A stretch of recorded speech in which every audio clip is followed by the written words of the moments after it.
Mid 2026. How are you doing today? Good. How are you? I am good. Thank you so much for joining this session. So, before you would like to present your speech, I would like to introduce you to the audience. So, welcome on stage, Dr. Benita Talati. So, she is an attorney, workplace advocate, speaker, and founder of Thrive at Work Consulting, specializing in resilience, reinvention, and workplace well being. As a creator of the branch framework, she empowers individuals and organizations to navigate change, career transitions, and adversity with confidence. Through her practical insights and engaging presentations, Benita equips audiences with strategies to transform challenges into opportunities for growth, leadership, and lasting success. So that is the interaction of Benita. So do you want to share the PowerPoint presentation from our side?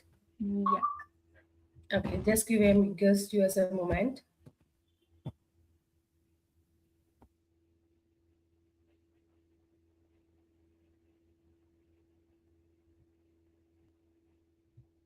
It? Can everyone see the screen? Yes, we are able to see. Can you see that? Yes, I can see. Okay, thank you. Okay. Well, thank you for that introduction. Good afternoon, everyone, or good morning or evening, wherever you're from. Thank you first to the organizers for inviting me to speak today. And thank you for all of you for joining this event, my session. Uh, I want to start with a simple question. Have you ever had a life hand you a lemon?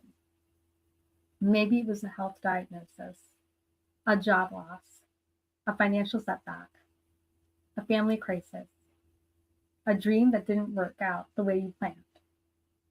If you're human, the answer is yes. Most likely, that is. Today, I want to share how some of the biggest challenges in my life became the very things that shaped my success, my purpose, and my career. And I want to introduce you to a framework that has helped me navigate adversity and reinvention over and over again. I call it the branch framework. My hope is that before you leave today, you'll have a practical tool that you can use when life hands you your next lemon. Next slide. A little bit about me. Let me tell you a little bit before we begin. I'm the founder of Private Work Consulting. I'm a job search strategist, workplace self accommodation expert. By trade, I'm a lawyer, or what you call in India an advocate. I'm also a caregiver, daughter, a sister, a friend, a patient, and an advocate, as a patient advocate, that is. I intentionally put all these identities on this slide because many of us wear multiple hats. We're not just our jobs, we're not just our challenges. We're complex human beings trying to navigate life the best we can. And many of the lessons I'm sharing today were learned outside the classroom, outside the law firm. They were learned through real life. Next slide. We've all heard the saying, when life hands you lemons, make lemonade. It's one of my favorite quotes. It's a wonderful quote. But let's be honest. When life hands you lemons, your first thought probably isn't, oh, great, I can't wait to make lemonade. Most of us feel overwhelmed, angry, scared, confused. And that's normal. The goal isn't toxic positivity. The goal isn't even pretending everything is fine. The real goal is learning how to move from adversity toward possibility. Next slide. So, what exactly is a life lemon? A life lemon is any unexpected challenge that disrupts your plans. It can be large, it can be small, it can be temporary or long term, personal or professional. The common denominator is that it forces you to adapt, and adaptation is where growth begins.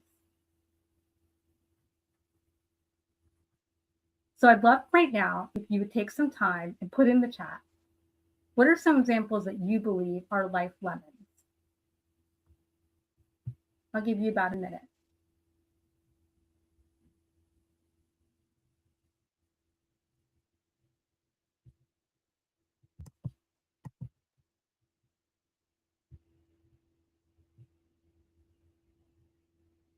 Thank you.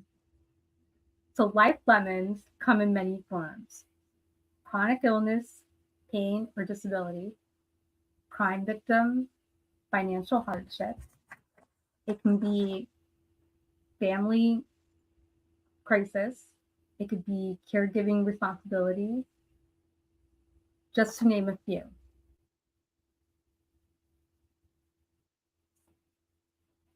I see some answers. Unexpected bill. Yes, definitely.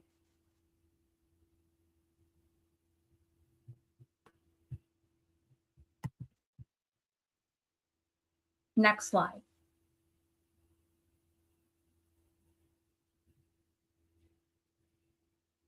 My lemons. Believe it or not, everything that I listed above. Life has literally handed me lemons from the day I was born. I was born premature, weighed only 2 pounds, 12 ounces. Doctors thought I wouldn't make it and told my parents, forget about me, concentrate on my twin sister. They didn't know me very well, apparently.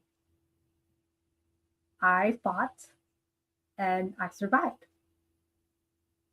But then, of course, I was developmentally delayed.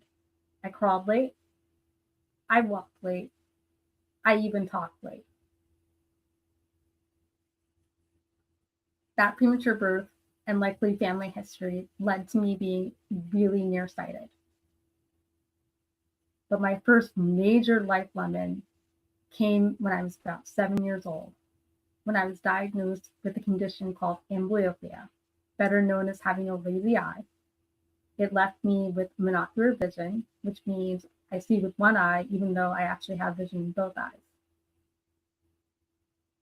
That all led to a lot of bullying in school and, of course, difficulties learning. Fast forward, went off to college, graduated from college during the 2001 recession. Then, when I went to law school, of all things, my first semester of law school, I was actually robbed the day before Halloween. Then I had the misfortune of graduating law school during the Great Recession. I often say my expertise is graduating during recessions. Then in 2012, I was told by a doctor, after many car accidents over the years, be careful during the day, don't drive at night. And then came 2015. Ever heard of that phrase, when it rains, it pours? That would be that year. In 2015, I lost my job. And while I was applying for a job with the government as a contractor, I received an email from the security clearance investigator, an email that would change my life, that made my heart stop. She informed me that there was a credit card payment that was late, a credit card that I had never heard of, used, applied for, or activated. I knew then exactly what had happened. I had just become a victim of identity theft. So now picture this. Here I am. I just lost my job. My credit is destroyed. No law firm is going to hire me with a really bad credit score. I've got about 60 grand of credit card debt that I had not actually accrued.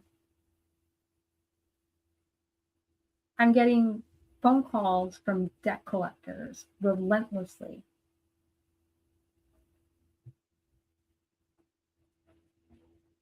At some point, I realized I can't just yell and scream and cry. That can only go so far. I had to move forward. And it was in that moment that I truly developed the framework that I'm about to teach. Next slide.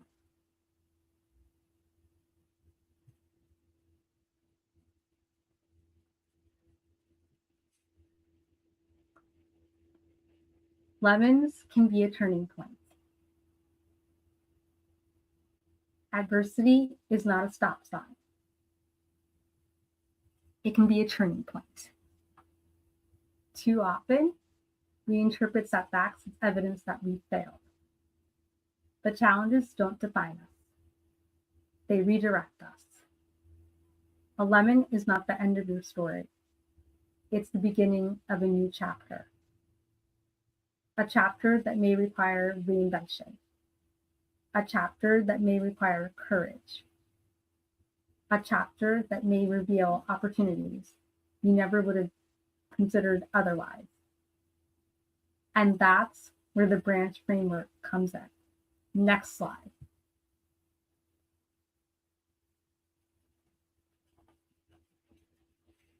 There we go. I was wondering where those came or went.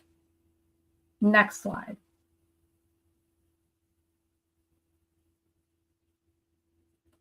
Branch. I created the branch framework as a practical roadmap for navigating adversity. Think of a tree. Trees survive storms because they're flexible. They're adaptable.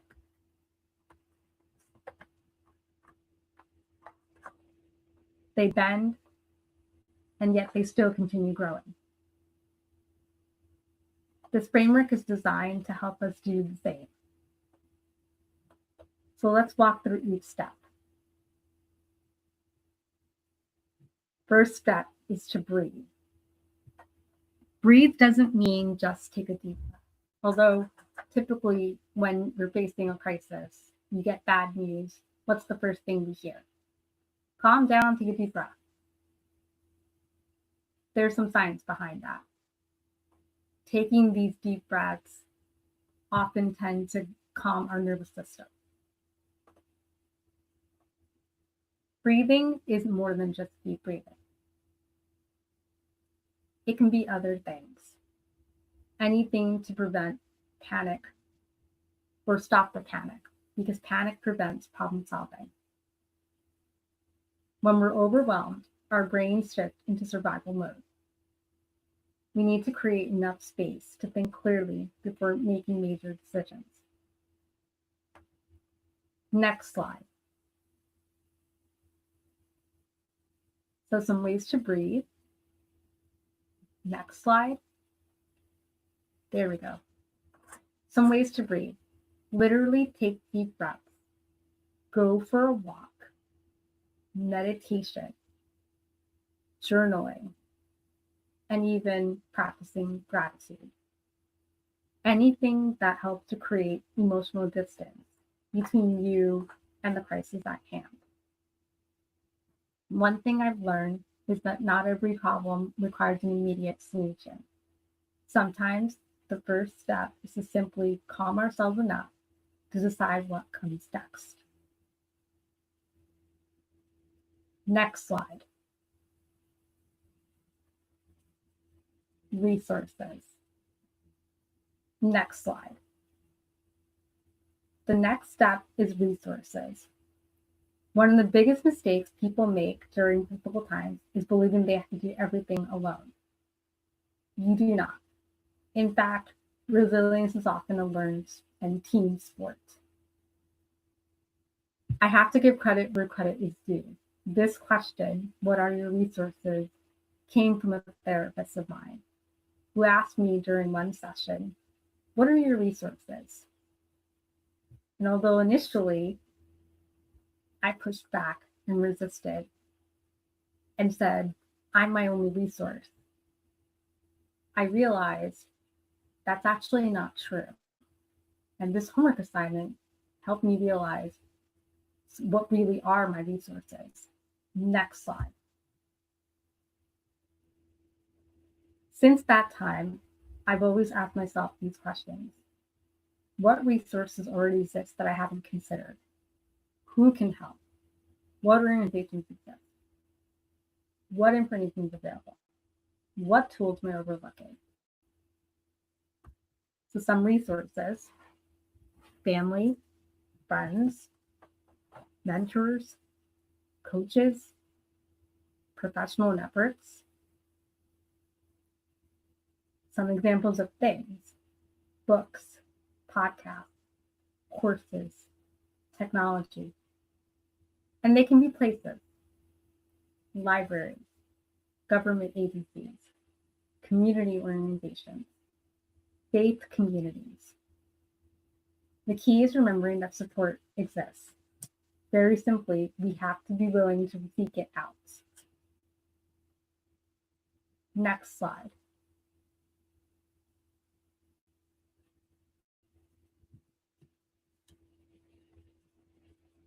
The third step is to assess our abilities. When adversity hits, we tend to focus on what we've lost. Instead, we should ask ourselves, what do I still have?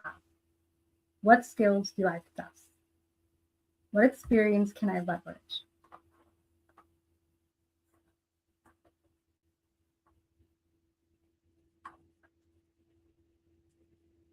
Next slide.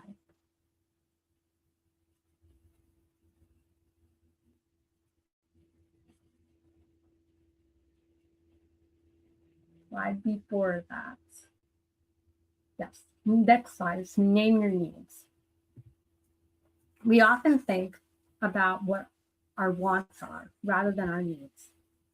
But in reality, we need to think more about what our needs are.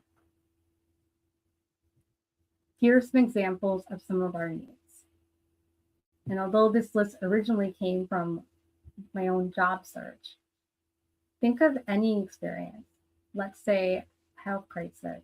What do you need? You need medical treatment. You might need support. You might need transportation to get to appointments. That's just one example. Next slide. C, consider your options. Like most lawyers, I make pro-con lists. But this is where we resist all or nothing thinking. Most solutions have more possibilities than we initially realize. Most often we think there's only one option available, when in reality, if we take some time to brainstorm, we might discover there are more solutions at hand. Some ways to do this is create pro-con lists. Others is just to brain dump and just write on a piece of paper or use your notes application on your phone. Another option is to create a mind map or literally draw out little thought clouds, thought bubbles, and put in different ideas. The key is to see for yourself that what seems like an impossible situation with only one solution may in fact have more than one solution. Sometimes the solution you ultimately choose wasn't even visible when the challenge first appeared. Next slide. Head into a new direction. Finally, head into a new direction. At some point, analysis must become action. We can't keep staying in analysis paralysis. The path forward may not be perfect. It may not be the path you originally planned, but movement creates momentum, and momentum creates opportunity. Next slide. Applying the framework. So let's apply the framework. Some applications. I'll share some examples from my own life. The first involved identity theft. That experience created stress, uncertainty, financial challenges. But through this framework, I first took lots of deep breaths, prayed and meditated, identified resources, including therapy, lawyer assistance program for lawyers, nonprofit organization called ITRC, assessed my skills, clarified my needs, explored options, and ultimately pivoted towards opportunities that aligned with my circumstances. Next slide. There you go. Now you can see the actual breakdown of how I did that. Another example would be layoff. Deep breathing, journaled, went for a walk. Job search strategies, career code, alumni network, LinkedIn, bar association. Thought about my skills, my experience, additional training, physical abilities. And let me also add emotional mental capacity.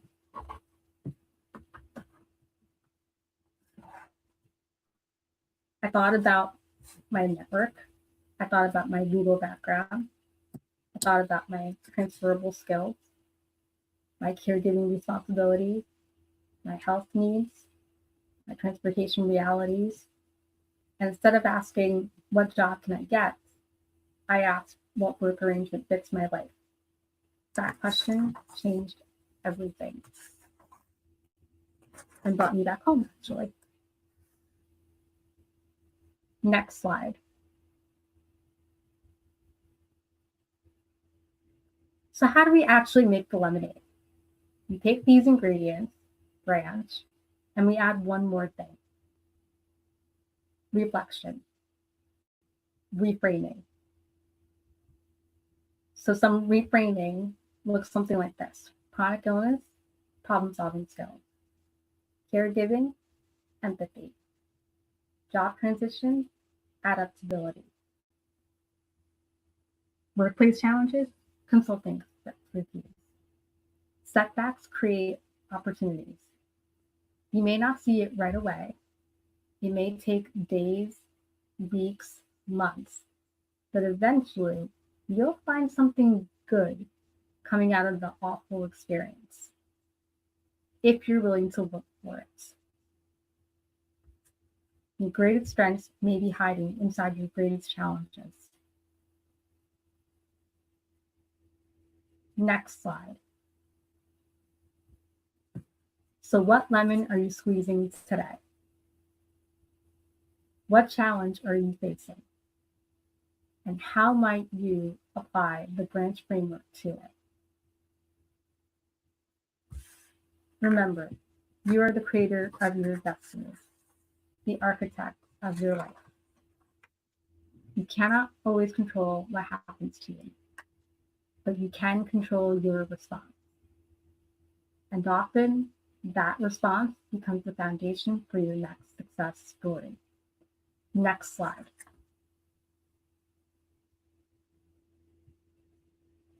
So connect with me.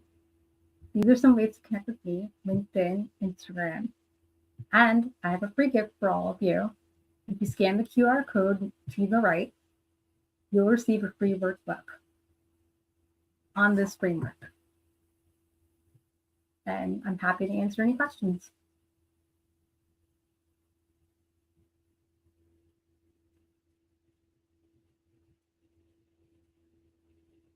So I see one. How do you turn adversity into opportunity? Sure. You turn adversity into opportunity by reframing. You go through this process and then you ask yourself, what was the lesson learned? What's something that I can take away? So some examples for me in my own life. As a child, I always said, if you came to my vision in school, I always had a deep appreciation for education in ways that most students don't. Or when I became a victim of a robbery, which was that first semester of law school, I myself became a resource. When people lost credit cards down the road, they called me and they said, "Hey, we know you've been through this."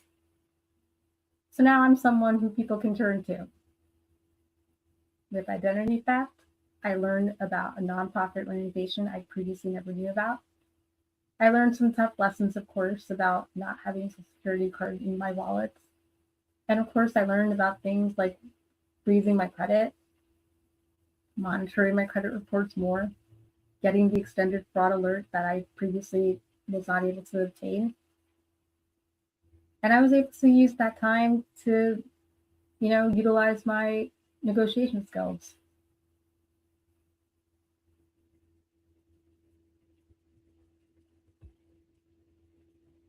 Any other questions?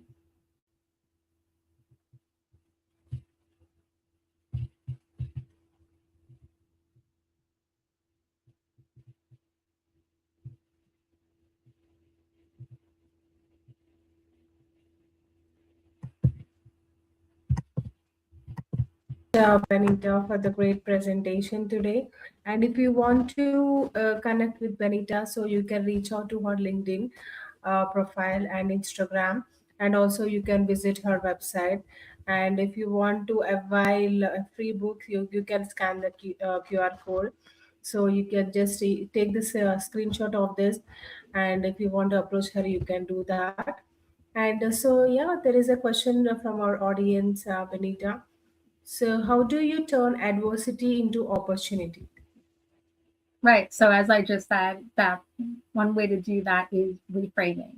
It's keeping in mind that there is always something good that can come out of every negative situation. It may not be the most positive situation and it's not going to be a positive experience, but you can take the time to reframe. Consider the lesson learned. Consider the support you may have received. Consider the new skills you may have gained.